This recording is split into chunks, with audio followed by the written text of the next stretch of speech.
Magandang araw mga kaibigan. Bigyan natin ng reaction opinion itong post ni Senator Amy Marcos. Very simple. Sabi niya dito, 40. Sinagot ni Senate President Win Gatchalian ang aking sentimento tungkol sa bilang ng naipasang batas. Ang sentimentong ito is out of 53 priority bills na sinabi ng Pangulo sa kanyang SONA last year, ang naipasa lang, 2 batas lang. Kaya sabi ni Senator Amy sa isang video na bagsak ang Senado. Dahil grabe, 53 priority bills. 2 lang ang naipasa. Kaya sumagot si Gatchalian. Ang sabi niya, o si Gatchalian, she might as well get involved. Tumulong siya. Ito ngayon ang race back na ito, Senator Amy. Iginagalang kong Senate President, 40 po ang bills at laws ko ang binanggit ng Pangulo sa SONA. Honorable mention. Ako po ay involved. Hindi po ako nakaupo lang na parang dekorasyon. Grabing patutsada, no? Dekorasyon. Tawag doon, presiding officer.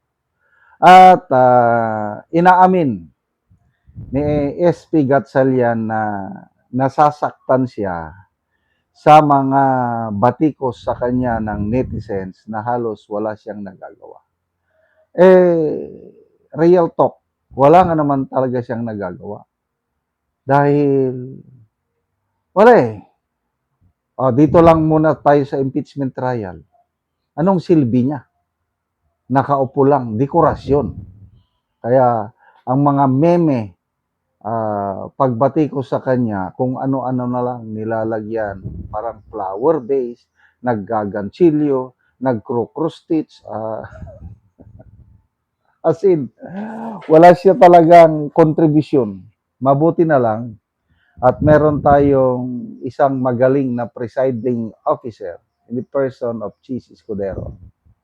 Talagang very satisfied ako sa performance ni Escudero as presiding officer. Napapabilis ng husto ang trial dahil marunong si Escudero. Kung si Gatchalian pa ang nag-preside ngayon, ambot na lang. Nagkadipo-dipo na siya kasi sa bangayan ng mga magkabilang partido, defense and prosecution, kailangan mo talaga ng yung talino, yung kaalaman sa batas para i-sustain mo or i-turn down ng mga objection, ng mga manifestation, kailangan mag-decide. Kailangan marunong sa diskarte ang presiding officer at nagagawa talaga ni Escudero. Si Gatchalian wala. And then, dito nga na lang, sa pagpasa ng mga batas. Ako, nung napakinggan ko si Senator Amy sa sinabi niyang 2 lang na ipasa, umiling na lang ako. Well, yan ang yan ang mapapala kung ang Senado is basta na lang maglagay kung sino yung gusto nila, hindi nakabase doon sa kakayahan ng maging isang Senate President. Kaya, one of the worst Senate President ito. Tingnan natin, ang daming tumatawa. 8,900 ang nag-react. 4,900 ang tumatawa, 3,300 ang nag-like. So, sinong tinatawanan? I believe si Gatchalian at sino ang nilalike? Si Senator Amy. Basta tayo sa mga comments. Ito yung mga nakalagay dyan, ang mga laws and bills ni Senator Amy. Kumpleto siya agresibo. Rebecca, sabi niya, hello po, Senator Amy. Yes nga, dekorasyon lang siya yung first day ng impeachment flower base sa tabi. Magpapasko na, kaya may nakadecorate. You might as well get involved, Mr. Sitting Pretty.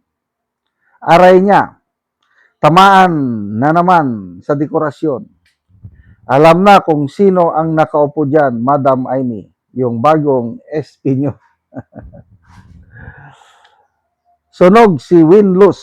Si Win ang waling-waling dekorasyon sa Senado. Dekorasyon ka lang pala, Win. Tumpak ang lakas ng patama. Agoy! Idol na kita, Senator Madam Amy. Direct to the point ng patama. Sakit bawin, tama man ang sabihan niya, Christmas light sa pool na loose tuloy si Win. Sa pool sa bunbunan. Aray ko, toy, magic words para dekorasyon. Ay, nagsasalita pala si SP. Na back to you pala na nakaupo lang parang dekorasyon. Ano ba yan, Win? Minsan lang sasagot, sumablay pa. Tinamaan tuloy. Ay, basag na basag si SP Gatchalian. Kailan? Tinanggap naman daw niya, in-advisean daw siya na huwag masaktan. Ngayon is nakaka-recover na siya. Tinanggap niya na that's part of risk sa kanyang trabaho dahil tinanggap niya ng pagiging SP na wala namang ginagawa. Dekorasyon to the max. Salamat mga kaibigan sa inyong pagsubaybay sa channel na ito. Nakakatulong kayo ng malaki sa tribong Talandig ng Bukidnon dahil ang sweldo natin sa channel na ito is pantulong sa tribo. Namimigay tayo ng libreng yero at pako para makapagpatayo naman sila ng mas maayos na tirahan. Panoorin niyo ang video na ito. Naanak ko dire sa balay ni Uncle Connie Linggian nga taga barangay Tikalaan, Purok 3, San Alahay, Talakag, Bukidnon. So mo na ni ang itsura kadako sa buslot sa iyang atop nga yero. So makita gid nato nga mga dagko na gid kayo ang buslot. So gisapaw-sapaw ra gid nga mga yero. So mo na ni ang pagapulihan karon sa gitabang nga yero.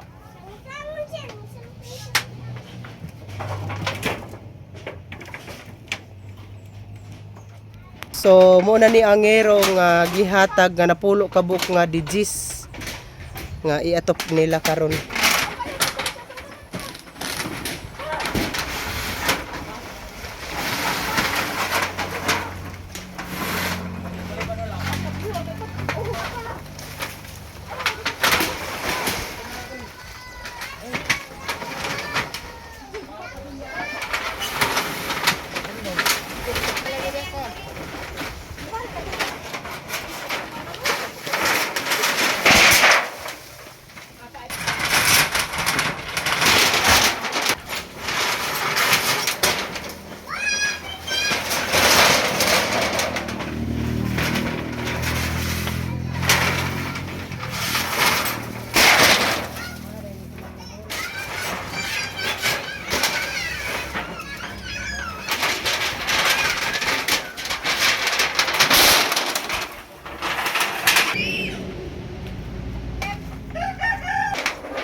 Martilyo.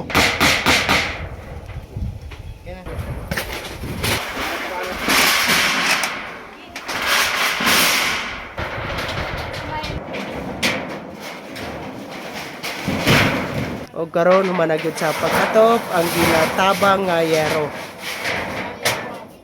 Og maayo na gyud nga tan-awon kay nahuman naman sa pag-atop. Sa Ginoo, Lord nga naiparagin sa ako ang tabang sa pila ka unom ka tuig nga silipin na akong atop. O gipuli kadtong imong atop nga yero kol gi butangan lang og silupin Oh, kay tungod sa kadako sa buslot. bulsot na tanan. Hmm. At sa nagtabang sa sin, Oh sige kol. Unsa imong trabaho re kol? para gamusor ako. Gamuso ra. Kung di ka kol makamuso, Wa gid. Wala na gyud. gyud. Oh, so wala gyud ka maka-afford sa sin. Wala ko maka-afford sa sin. So karon na tabangan na ka, so maayo na gyud imong atop. Mayo na. Di na gyud ka Salamat matuluan. ka lang sa So salamat kaayo, Col.